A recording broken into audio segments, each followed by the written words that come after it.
డబ్బు కోసం ఏదైనా చేస్తారా? కడుపులోనే పసికందుల్ని చిదిమేస్తారా? మీ గల్లాపెట్టె నింపుకోవడానికి తల్లి కడుపులోకి తొంగి చూస్తారా? ఎస్, ఎన్ని చేసినా తీరు మారట్లేదు, లింగ నిర్ధారణ ఆగట్లేదు. సూర్యాపేట జిల్లాలో యథేచ్ఛగా లింగ నిర్ధారణ పరీక్షలు జరుగుతున్నాయి. ఆడపిల్ల అని తెలిస్తే అబార్షన్లు జరిగిపోతున్నాయి. అధికారుల తనిఖీల్లో విస్తుపోయే వాస్తవాలు బయటకొస్తున్నాయి. సూర్యాపేటలో అడ్డు అదుపు లేకుండా ఈ లింగ నిర్ధారణ పరీక్షలు చేస్తున్నారు. మెడికల్ షాప్ ముసుగులో ఏడాదిగా లింగ నిర్ధారణ పరీక్షలు చేస్తున్నారు. ఆర్ఎంపీలు మధ్యవర్తులుగా కొనసాగుతోంది దందా. గర్భిణులను దగ్గరుండి తీసుకొస్తున్నారు ఆర్ఎంపీలు. ఒక్కొక్క పరీక్షకు 5 నుంచి 10,000 వసూలు చేస్తున్నారు. ఘటనపై స్పందించిన సూర్యాపేట కలెక్టర్ తేజస్ నందలాల్ చట్టవిరుద్ధమైన పనులు చేసిన వాళ్లకు శిక్ష తప్పదని హెచ్చరించారు. ఇటు ఏ ఒక్కరిని కూడా వదిలేది లేదంటున్నారు పోలీసులు. ఇప్పటికే పోలీసుల అదుపులో 2 ఉన్నట్టుగా తెలుస్తోంది. మెడికల్ షాప్ దగ్గర ఇది స్కానింగ్ యూనిట్ మనకి కంప్లైంట్ రావడం జరిగింది. దాంట్లో ప్రత్యేకంగా పోలీస్ ఇమీడియట్లీ యాక్షన్ తీసుకుని అది దాని మీద యాక్షన్ తీసుకున్నారు, సీజ్ చేసుకున్నారు అండ్ ఫర్దర్ చట్టపరంగా చర్యలు కూడా తీసుకుంటూ ఉన్నారు. ఈ 3వ కేసు మనకి దృష్టిలో రావడం జరిగింది. జిల్లాలో ప్రసూతిలు ఎవరైతే ఉంటున్నారో వారు generally scanning health of baby సంబంధించి స్కానింగ్ టేకప్ చేస్తారు. కానీ కొన్నిసారి ఇది కొంత తప్పు సోషల్ ట్రెండ్స్ వల్ల వాటి మీద వాళ్ళు ఈ సెక్స్ డిటర్మినేషన్ యాక్టివిటీస్కి వెళ్తూ ఉంటారు. అది సోషల్ ట్రెండ్ దానికి అరకట్టు చేసుకోవడానికి మనం జిల్లా వ్యాప్తంగా అవేర్నెస్ యాక్టివిటీస్ ప్రత్యేకంగా చేపట్టి ఆశా కానీ, ఏఎన్ఎం కానీ, హెల్త్ డిపార్ట్మెంట్ కానీ, అదేవిధంగా women and child welfare department పరంగా కూడా క్షేత్రస్థాయిలో అవేర్నెస్ యాక్టివిటీస్ టేకప్ చేస్తూ ఉన్నాం. లింగ నిర్ధారణ పరీక్షలపై ప్రత్యేక ఫోకస్ పెట్టామంటున్నారు పోలీస్ అధికారులు. సూర్యాపేట పట్టణ కేంద్రంలో మెడికల్ షాప్ ముసుగులో లింగ నిర్ధారణకు పరీక్షలు చేస్తున్న వారిని పోలీసులు అరెస్ట్ చేశారు. ఈ కేసులో ఎవరిని వదిలేది లేదంటున్నారు ఆయన. వేలాద్రి అండ్ నగేష్ ఇద్దరు కలిసి గత 1 సంవత్సరం నుండి ఇలా ఈ అల్ట్రాసౌండ్ స్కానింగ్ మిషన్తో ఈ లింగ నిర్ధారణ పరీక్షలు చేస్తున్నట్టు తెలుస్తుంది. మా ఆధీనంలో ఉన్నారు, ఇంట్రాగేషన్ చేసినాము. కొంతమంది పేర్లు కూడా వాళ్ళు చెప్తున్నారు. దాని తర్వాత వాళ్ళ సెల్ ఫోన్ డేటా కూడా, కొద్ది టెక్నికల్ డేటా కూడా అనలైజ్ చేసి ఎవరెవరు వాళ్ళకి పంపుతుందని చెప్పి వెరిఫై చేస్తాము. దాంట్లో ఎవరైతే ఇన్వాల్వ్ ఉన్నారో ప్రతి ఒక్కరిని ఖచ్చితంగా ప్రాసిక్యూట్ చేస్తాము. కొంతమంది ఆర్ఎంపీలను వీళ్ళు హైర్ చేసుకొని ఆర్ఎంపీల ద్వారానే కొంతమంది వీళ్ళు రెఫర్ చేస్తున్నారు. ఆర్ఎంపీల ద్వారా వచ్చిన ద్వారా వీళ్ళు ఒక 5,000 రూపీస్ కలెక్ట్ చేసుకొని ఈ చెస్ట్ చేస్తున్నారు.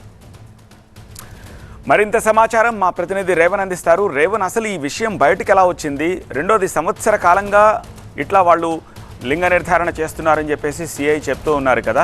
సో ఇప్పటివరకు ఎన్ని టెస్టులు ఇలాంటివి చేసినట్టుగా ఏమైనా తెలిసిందా?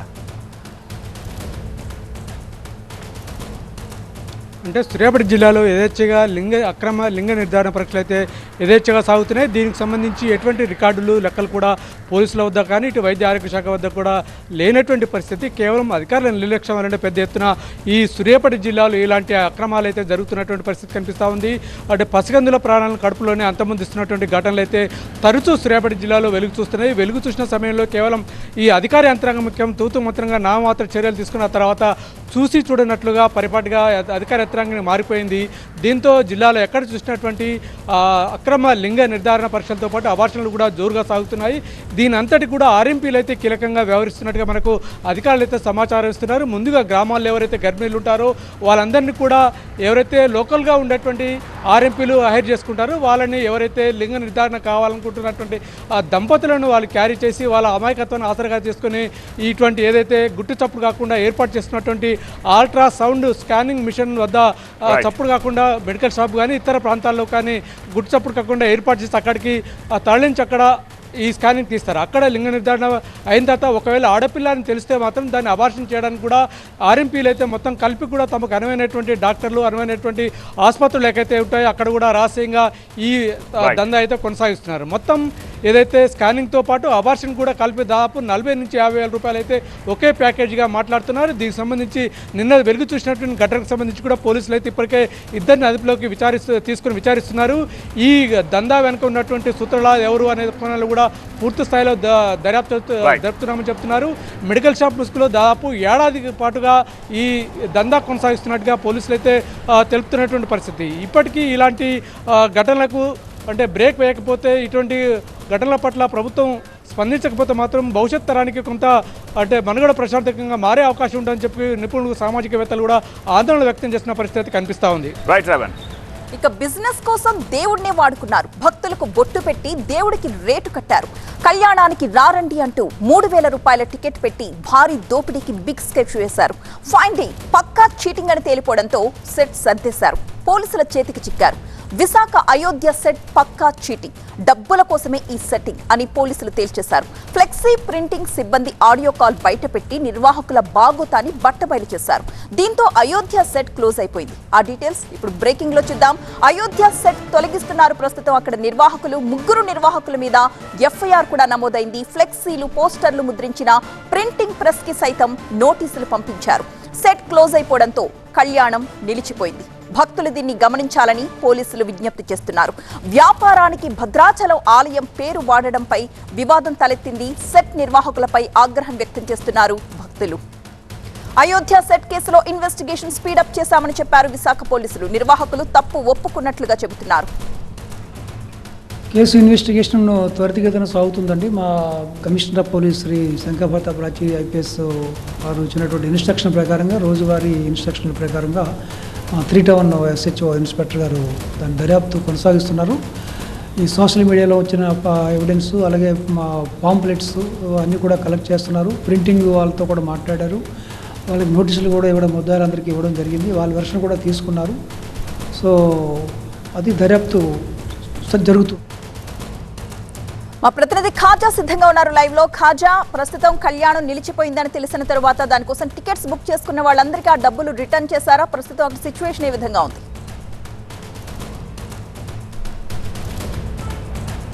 ఖచ్చితంగా భారీగా ఈ నెల 29న రాములవారి కళ్యాణం నిర్వహిస్తున్నామని భారీగా సోషల్ మీడియాలో ప్రచారం చేస్తారు. సిటీ వ్యాప్తంగా దాదాపుగా 250 వరకు ఫ్లెక్సీలు, 5,000 వరకు పోస్టర్లు అతికించినట్టు ఆడియో రికార్డు కూడా బయటపడింది. ఆ తర్వాత భారీగా ప్రచారం వెళ్లడంతో భక్తులు భారీ స్థాయిలో ఆ పోస్టర్లో ఉన్న నెంబర్లకు కాల్ చేశారు. ఆ తర్వాత అందులో ఆ కాల్ చేసిన సందర్భంలో 2,999 రూపాయలు టికెట్గా నిర్ణయించామని చెప్పిన తర్వాత చాలామంది భక్తులు కూడా అప్రోచ్ అయినట్టుగా తెలుస్తుంది. అయితే ప్రస్తుతం చూడొచ్చు, ఈ మొత్తం ఈ భక్తి పేరుతో వ్యాపారం అనేది బయటపడిన తర్వాత ఒకవైపు పోలీస్ కేసు నమోదు అవడం, దీంతోపాటు హైందవ సంఘాలు ప్రత్యేకంగా దీనిపై పోరాటం చేయడంతో ఒకసారిగా ఈ నిర్వాహకులు వెనక్కి తగ్గక తప్పలేదు. ప్రత్యేకంగా ఈ ఆ డోర్ ఏదైతే ఉందో ఈ గేట్ను పూర్తిగా క్లోజ్ చేశారు. క్లోజ్ అనే బోర్డు పెట్టారు. దీంతోపాటు ఆ గేటుకు తాళం వేశారు. అయితే ఈ నెల 2 రోజుల పాటు, గత 2 రోజుల పాటు ఫ్రీగా 50 రూపాయల టికెట్ ఏదైతే గతంలో వసూలు చేసేవారో దాన్ని మినహాయించినప్పటికీ 2 రోజుల పాటు ఉచితంగా ప్రవేశాలు కల్పించారు. ఆ తర్వాత ఈ నెల 29న ఏదైతే రాములవారి కళ్యాణ నిర్వహణ తలపెట్టారో దాన్ని కూడా రద్దు చేస్తున్నట్టు, నిలిపివేస్తున్నట్టు పోలీసులకు సమాచారం అందించారు. అయితే ఇంతవరకు బాగానే ఉంది. కానీ ఈ ప్రధాన నిర్వాహకుడు ఎవరైతే దుర్గాప్రసాద్ ఉన్నాడో ఆయన గతంలోనూ కూడా చాలా వరకు దోపిడీ చేశాడు. చాలామంది భక్తి మిత్రులు లక్షల రూపాయలు కాజేశాడని ఆరోపణలు ఉన్నాయి.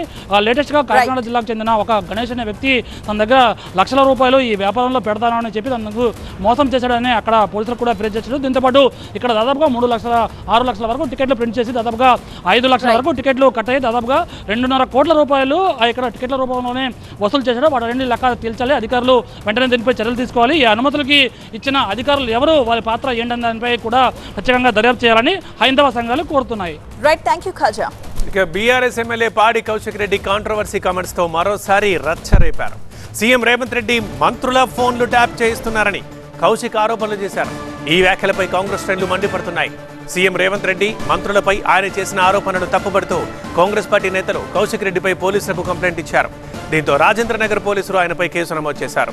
ఎన్ఎస్యూఐ కార్యకర్తలు కౌశిక్ రెడ్డి ఇంటి ముట్టడికి బయలుదేరడంతో పోలీసులు ఆయన ఇంటి వద్ద బ్యారికేడ్లు ఏర్పాటు చేసి భద్రత పెంచారు. కాంగ్రెస్ ప్రభుత్వం ఫోన్ ట్యాపింగ్కి పాల్పడుతోందని సీఎం రేవంతే అంగీకరించారని బీఆర్ఎస్ ఎమ్మెల్యే కౌశిక్ రెడ్డి అన్నారు. అయితే పబ్లిసిటీ కోసమే కౌశిక్ రెడ్డి నిరాధార ఆరోపణలు చేస్తున్నారని కాంగ్రెస్ నేత ఫయీం అన్నారు. కౌశిక్ రెడ్డి తీరు మార్చుకోకపోతే రంజీ క్రికెట్లో కౌశిక్ ఫిక్సింగ్ చరిత్ర ఆధారాలు బయట పెడతామంటూ హెచ్చరించారు.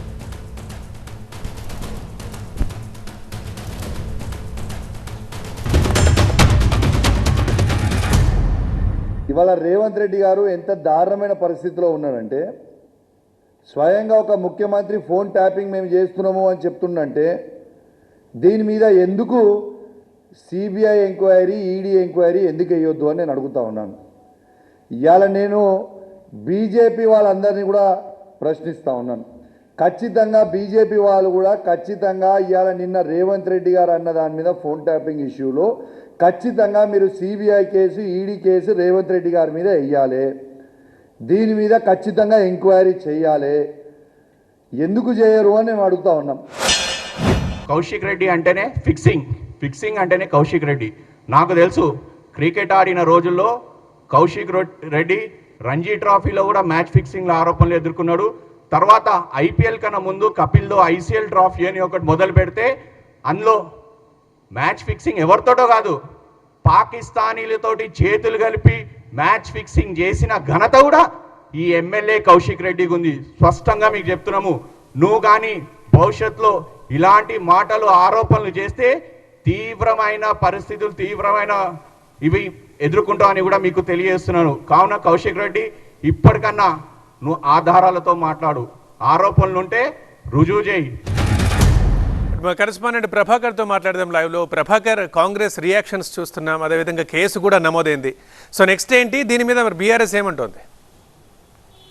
రైట్, ఉదయం నుంచి కూడా కాంగ్రెస్ నేతలు కౌశిక్ రెడ్డి ఇంటి దగ్గర కొంత టెన్షన్ వాతావరణం అయితే కనిపించింది. కౌశిక్ రెడ్డి ఉన్న కోలా లగ్జరియస్ కొండాపూర్లోని కోలా లగ్జరియస్ కమ్యూనిటీని ముట్టడించే ప్రయత్నం చేశారు. అట్లాగే రాష్ట్ర వ్యాప్తంగా కూడా కాంగ్రెస్ పలు పోలీస్ స్టేషన్లలో ఫిర్యాదులు చేస్తుంది, కేసులు నమోదు చేయాల్సిందిగా డిమాండ్ చేస్తుంది. కరీంనగర్లో కూడా మానకొండూరు ఎమ్మెల్యే కవంపల్లి సత్యనారాయణ, అట్లాగే చొప్పదండి ఎమ్మెల్యే మేడిపల్లి సత్యం ఇద్దరు కూడా సిపి దగ్గరికి వెళ్ళి కంప్లైంట్ చేశారు, కౌశిక్ రెడ్డిపై కేసు నమోదు చేయాలని కోరారు. సో మొత్తానికైతే కాంగ్రెస్ పార్టీ చాలా సీరియస్గా తీసుకుంది. ఉదయం నుంచి కూడా కార్పొరేషన్ చైర్మన్లు ఎమ్మెల్యేలు ప్రెస్ మీట్లు పెట్టి మాట్లాడుతూనే ఉన్నారు, కౌశిక్ రెడ్డిని విమర్శిస్తూనే ఉన్నారు. కేటీఆర్ స్పందించాలి, క్షమాపణ చెప్పాలంటూ కూడా డిమాండ్ చేస్తున్నారు. కొంతమంది అయితే ఏకంగా దాడులకు దిగుతామని చెప్పారు. ముఖ్యంగా ఎన్ఎస్యూఏ అట్లాగే యూత్ కాంగ్రెస్కి సంబంధించిన నేతలు కౌశిక్ రెడ్డి ఉంటున్న కమ్యూనిటీని ముట్టడించే ప్రయత్నం అయితే చేశారు. పోలీసులు అడ్డుకొని వారిని పంపించేశారు. మొత్తానికైతే కౌశిక్ రెడ్డి మాట్లాడిన మాటలు చాలా వివాదాస్పదమయ్యాయి. ముఖ్యంగా ఫోన్ ట్యాపింగ్ వ్యవహారంలో ప్రస్తుతం నడుస్తున్న ఫోన్ ట్యాపింగ్కు సంబంధించి కౌశిక్ రెడ్డి ఒక సీఎంనే టార్గెట్ చేసి మాట్లాడడం పైన పెద్ద ఎత్తున కూడా ఇటు బీఆర్ఎస్లో కానీ కాంగ్రెస్లో కానీ పెద్ద ఎత్తున ఒక రచ్చ అయితే స్టార్ట్ అయింది. పోటాపోటీ విమర్శలు అయితే స్టార్ట్ అయ్యాయి. వెంటనే కౌశిక్ రెడ్డికి క్షమాపణ చెప్పకపోతే మాత్రం కౌశిక్ రెడ్డి పైన దాడి చేస్తామని కూడా బహిరంగంగా ప్రకటిస్తున్న పరిస్థితి కనిపిస్తుంది. సో మొత్తానికైతే ఓవరాల్గా రాష్ట్ర వ్యాప్తంగా కేసులు నమోదు చేసే ఆలోచనలు అయితే ఫిర్యాదు చేసే ఆలోచనలు అయితే కాంగ్రెస్ పార్టీ ఉంది. పోలీసులు కేసులు నమోదు చేసి అరెస్ట్ చేయాల్సిందిగా డిమాండ్ చేస్తున్నారు. గతంలో కూడా చాలా వివాదాస్పద వ్యాఖ్యలతో కౌశిక్ రెడ్డి వార్తల్లో నిలిచారు. ఆ సందర్భంలోనే 1-2 సార్లు అరెస్ట్ అయ్యారు, మళ్ళీ బెయిల్ పైన బయటకు వచ్చారు. ఈసారి ఏకంగా ముఖ్యమంత్రిని టార్గెట్ చేసి మాట్లాడడం పైన కాంగ్రెస్ పార్టీ అయితే టోలరేట్ చేసే పరిస్థితి కనిపించట్లేదు. రైట్ ప్రభాకర్. ఇక ఒకప్పుడు తుపాకీ గర్జనలతో దద్దరిల్లిన అటవీ ప్రాంతాలు ఇప్పుడు ఆకురాలిన చప్పుడు కూడా వినిపించేంత నిశ్శబ్దంగా మారుతున్నాయి. ఒకప్పుడు గట్టిగా నమ్మిన సిద్ధాంతాల్ని పక్కన పెడుతూ రక్తసిక్తమైన పోరాటాలకి ముగింపు పలికి మావోయిస్టులు ఒక్కొక్కరుగా జనజీవన స్రవంతిలో తిరిగి వస్తున్నారు. ఈ క్రమంలోనే పలువురు మావోయిస్టులు ఏపీ డీజీపీ హరీష్ కుమార్ గుప్తా ఎదుట లొంగిపోయారు. లొంగిపోయిన మావోయిస్టులో అగ్రనేతలున్నారు. మావోయిస్టు పార్టీలో సుమారు 34 ఏళ్లకు పైగా పనిచేసిన senior Maoist Jorige Nagaraju alias Kamlesh, ఆయన భార్య అరుణ అలియాస్ మేదక జ్యోతీశ్వరి ఉన్నారు. ప్రస్తుతం కమలేష్ తూర్పు బస్తర్ డివిజన్లో కమిటీగా ఇన్ఛార్జిగా పనిచేస్తూ దండకారణ్య స్పెషల్ జోనల్ కమిటీలో ఎస్జెడ్ సీఎం హోదాలో ఉన్నారు. ఆయన భార్య అరుణ మొబైల్ అకాడమిక్ పొలిటికల్ ఆర్గనైజేషన్ స్కూల్కి ఇన్ఛార్జిగా పనిచేస్తున్నారు. కమలేష్ పై ఏపీలో 20 లక్షల రూపాయల రివార్డ్, అరుణపై 5 లక్షల రూపాయల రివార్డున్నాయని అధికారులు వెల్లడించారు. ఇక లొంగిపోయిన దంపతులకి తక్షణ ఉపశమనంగా ఒక్కొక్కరికి 20,000 చొప్పున చెక్కుల్ని డీజీపీ అందజేశారు. అల్లూరి సీతారామరాజు జిల్లాలో భారీ డంప్ ని స్వాధీనం చేసుకున్నట్లు డీజీపీ తెలిపారు. వీటిలో మొత్తం 18 ఆయుధాలున్నాయి. AK-47, 2 BGLలు, 5 SLRలు, 2 INSAS రైఫిళ్లు, 606 లైవ్ రౌండ్లు, 37 కిలోల కార్డెక్స్ వైర్లు, హ్యాండ్ గ్రెనేడ్లు, ఇతర ఆయుధాలు స్వాధీనం చేసుకున్న వాటిలో ఉన్నాయన్నారు. మావోయిస్టులంతా జనజీవన స్రవంతిలోకి వచ్చి రాష్ట్ర అభివృద్ధిలో భాగస్వాములు కావాలని విజ్ఞప్తి చేశారు డీజీపీ. 2 సీనియర్ కార్డర్స్ మన స్టేట్ నుంచి ఛత్తీస్గఢ్లో పనిచేసిన వాళ్ళు సరెండర్ అయినారు. First is Nagaraju alias Kamlesh. Is the state zonal committee member. Is native of Poranki village, Pendumuluru mandal, Krishna district. దాదాపు 34-35 ఇయర్స్ పార్టీలో పనిచేస్తున్నారు. 3 రోజులు సరెండర్ అవుతున్నారు. ఆయనతో పాటు ఆమె భార్య అరుణ, ఈయన కూడా సీనియర్ కార్డర్ పార్టీలో. అడవుల్లో అలుపెరగని పోరాటాలు చేసిన వారు ఇప్పుడు ఆ ఆయుధాలను వీడి లొంగిపోవడానికి చాలా కారణాలే ఉంటున్నాయి. ముఖ్యంగా వారి సిద్ధాంతం కన్నా జీవితం విలువైనది అని గ్రహించడమే. దీనికి తోడు తీవ్రమైన ఒత్తిడి, అగ్రనాయకుల మరణాలు, కనీస వసతులు లేని జీవనం, కుటుంబాలకి దూరం కావడం, భవిష్యత్తుపై అలుముకున్న నిరాశ వారి నిర్ణయాల్ని ప్రభావితం చేస్తున్నాయి. పదునైన ఆయుధాలు చేతిలో ఉన్నా కూడా అడవుల్లో నిత్యం మృత్యు భయంతో బతకడం వారిని శాంతి మార్గం వైపు నడిపిస్తోంది. ప్రస్తుతం ఇదే అంశానికి సంబంధించి మనకి పూర్తి అప్డేట్స్ ఇవ్వడానికి మా ప్రతినిధి వసంత్ సిద్ధంగా ఉన్నారు. వసంత్, అడవుల్లో తిరిగే వాళ్ళు ఇప్పుడు ఆయుధాలను కూడా సరెండర్ చేసే స్థాయికి రావడానికి గల కారణాలు ఏంటి? ఆపరేషన్ కగారే దీనికి ముఖ్య కారణం అని చెప్పుకోవచ్చా? ఖచ్చితంగా దేశవ్యాప్తంగా కూడా మావోయిస్టులు హింసకు పాల్పడుతున్నారన్న ఉద్దేశంలో భాగంగా కేంద్ర ప్రభుత్వం చాలా స్పష్టంగా చెప్తోంది.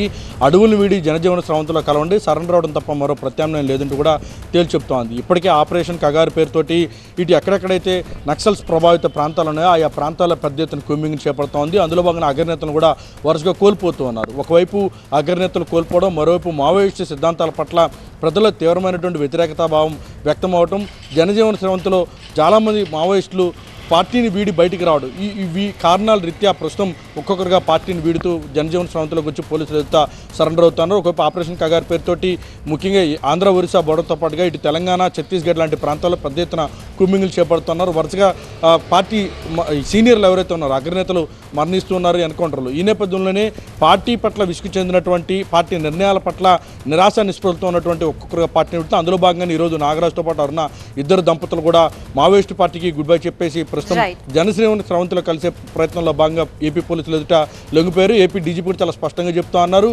అయితే సరెండర్ అవ్వండి లేదా రాష్ట్రాన్ని, దేశాన్ని విడిచి వెళ్ళిపోవాలి తప్ప మరో ప్రత్యామ్నాయం లేదంటూ చెప్పినటువంటి నేపథ్యంలో ప్రస్తుతం మావోయిస్టులంతా కూడా సరెండర్ అవుతూ ఉన్నారు, జనజీవన స్రవంతిలోకి వచ్చి కలుస్తున్నారు. ఈరోజు భారీ ఆయుధాల డంపును కూడా వారి నుంచి అయితే స్వాధీనం చేసుకున్నారు. Thank you Vasant. తెలుగు రాష్ట్రాల్లో వారం రోజులుగా వర్షాలు కుమ్మేస్తూ ఉన్నాయి. ఏపీ, తెలంగాణలోని పలు జిల్లాల్లో భారీ వర్షాలు బీభత్సం సృష్టిస్తూ ఉన్నాయి. తెలంగాణలోని ఖమ్మం, భద్రాద్రి కొత్తగూడెం, వరంగల్, ములుగు, భూపాలపల్లి, నిజామాబాద్, కామారెడ్డి, ఆదిలాబాద్ జిల్లాల్లో భారీ వర్షాలు కురుస్తున్నాయి. భారీగా చేరుతున్న వరదతో భద్రాచలం దగ్గర గోదావరి 33 అడుగులు దాటి ప్రవహిస్తోంది. తెలంగాణలోని పలు జిల్లాల్లో ఇప్పటికే భారీ వర్షాలు పడుతూ ఉండగా ఇప్పుడు మరోసారి భారీ నుండి అతి భారీ వర్షాలు కురుస్తాయని హైదరాబాద్ వాతావరణ శాఖ ప్రకటించింది.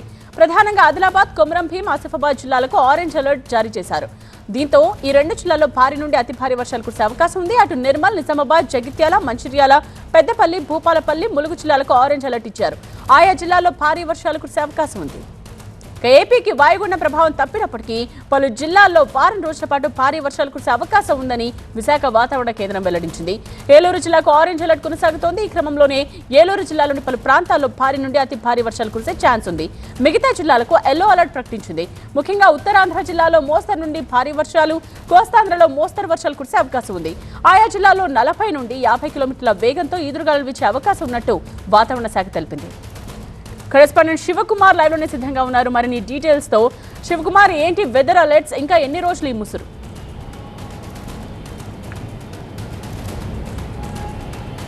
ఏపీకి వాయుగుండం ముప్పు తప్పినప్పటికీ కూడా మరో 2 రోజుల పాటు వర్షాలు కురిసే అవకాశం ఉందని వాతావరణ శాఖ అధికారులు అయితే హెచ్చరికలు జారీ చేస్తూ ఉన్నారు. ఇప్పటికే ముఖ్యంగా అయితే ఉత్తర కోస్తా ఆంధ్రాలో భారీ నుంచి అతి భారీ వర్షాలు కురిసే అవకాశాలు ఉన్నాయి.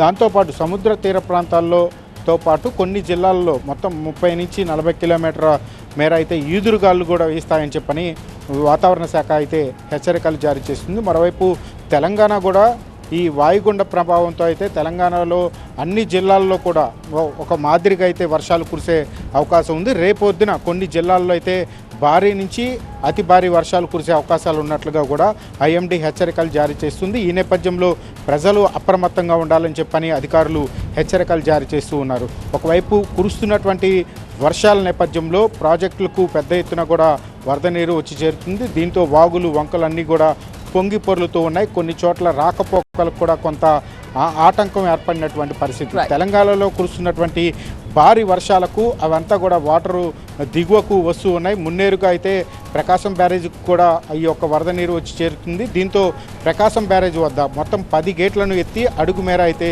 దిగువకు ఆ నీటిని విడుదల చేస్తూ ఉన్నారు.